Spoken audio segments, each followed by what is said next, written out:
Imagine the pain that comes with a memo like this one I recently received. Hi, my name is Fletcher. I'm non-binary and use they, them pronouns. My name is David Schill. I started at BYU right after my mission. My name is Morgan. I attended BYU for around 3.5 years. My name is Clayton Rasmussen. I am currently attending BYU. My name is Clark Morley. I graduated from BYU in 2019. I'm Chelsea. I attended BYU from 2017 to 2021. I am a transgender woman, and I am bisexual. I identify as queer. I identify as panromantic asexual. I'm a lesbian. I identify as gay. I identify as a lesbian. I am gay. I would love for someone who watched this film to come away with a better understanding of a queer person in a very religious state and institution and in places where they're not accepted. I would love for a cis-het person to walk in, see this film, come away with a greater understanding.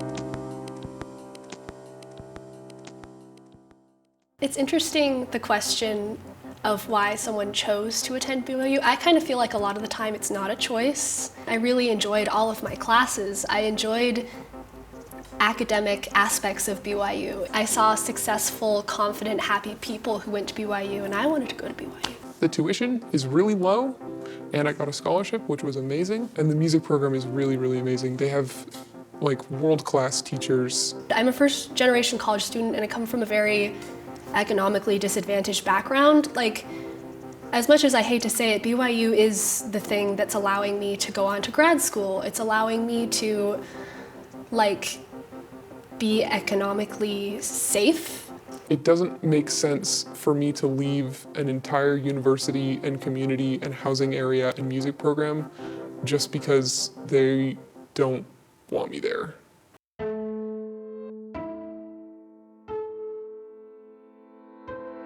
The legal recognition of same-sex marriage may, over time, erode the social identity, gender development, and moral character of children.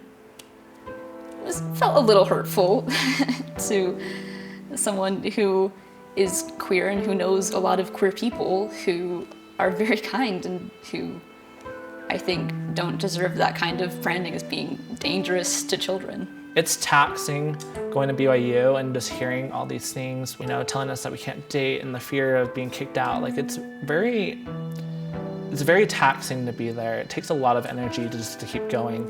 I don't think they understand what they're doing. They believe that they are being Christ-like and loving, while on the other hand, being unaccepting, uninviting, and discriminatory.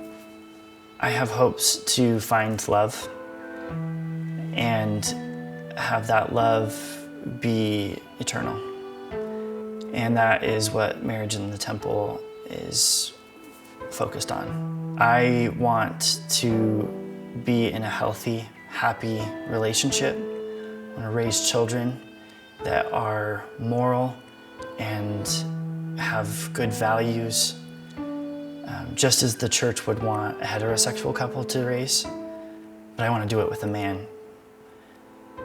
And if that is outside of the temple, I'm okay with that, because I know that God wants me to be in a loving, healthy relationship and raise a family with those values, because ultimately that's what He cares about.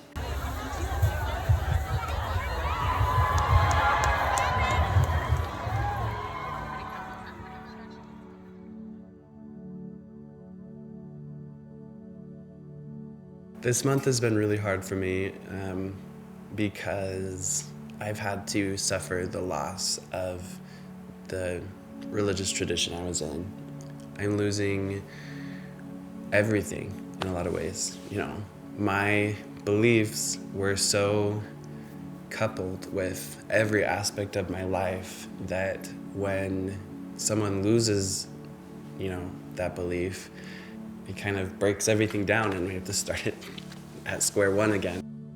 My old bishop was actually really good, wonderful person. I was the ward choir director, and I enjoyed having my little space in the church. I didn't have great roommates though, and so staying in that ward was not really an option for me.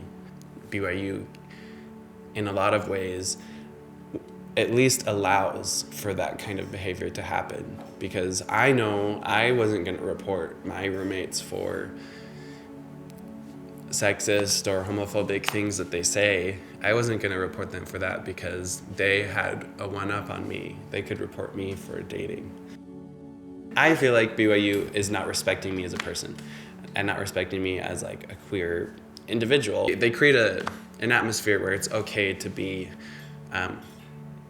bigoted towards queer people.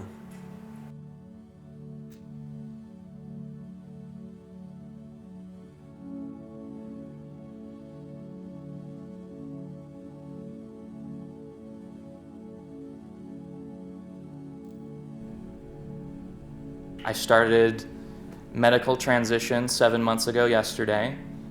I started hormone therapy on my birthday, actually, on my 25th birthday. And that was the greatest birthday present I've ever had. Before my mission, on my mission, during my faith crisis, even while I knew I was bisexual, I struggled with intense, crippling depression and anxiety. It's such a strange feeling wanting to wake up every day, wanting to go outside and face people and to be, it's cliche, but to be myself, to want to fight, to want to do things that are hard.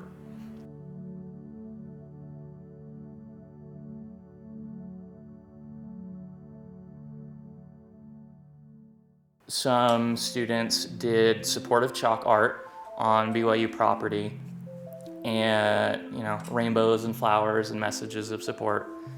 And so on the 8th day of this taking place was when I got involved. And so I went to the location late one night, and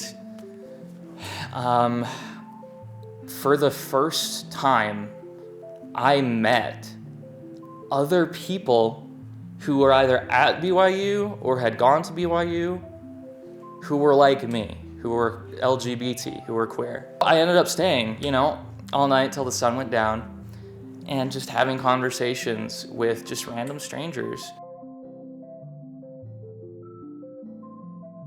After the sun went down, a BYU grounds truck rolled up with a power washer in the back. He jumped up onto the curb, pulled up right in front of me and another person who was talking. He rolled down his window, he leaned out and he said, "Are y'all done yet, or am I gonna have to call the cops?" And I watched as for the 8th day in a row, yet again, they power washed away all of the chalk, all of these loving and supportive messages off of their campus because they did not want them there. So after the power washer left, I grabbed a scrap of chalk that had been missed and I wrote on the pavement, "We're still here."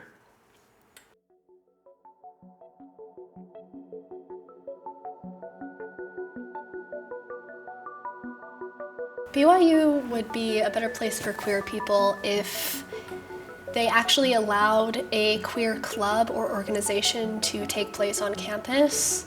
They actually won't allow a club or any kind of collection of queer BYU students to meet regularly on campus. I would say if BYU would just allow queer relationships to visibly happen on campus, that would be amazing. If I saw a gay couple walking around holding hands on campus, I would cry tears of joy. It would be a beautiful moment.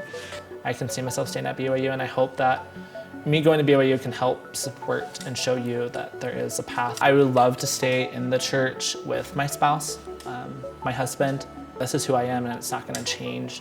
And I'm not going to conform to like fit a mold anymore. I'm just going to make my own mold. Right now at BYU, we are in kind of a don't say gay era. I just think there's lots of awareness and visibility work that needs to be done at BYU so that people can see that we are here and that we do exist and that we are in pain a lot of the time. Even though it was a risk, if I could possibly be identified from this and that, being a risk that I could get expelled from BYU, I wanted to be a part of it so that other people would know what it's like to be a queer student at BYU. It is a little bit risky, I think, for me to be here, but it's valuable because people need to know that there are queer students at BYU, whether we're in the closet, whether we're totally out and proud. People need to know that we're here. I would hope for queer people to know that they're not alone in all of this and know that there is a community, and it is really difficult and it's really scary, but there are a lot of people who can be happy and successful and queer and living their queer life and be fully authentically themselves and still have a good life. During my entire time at BYU, I thought I was alone.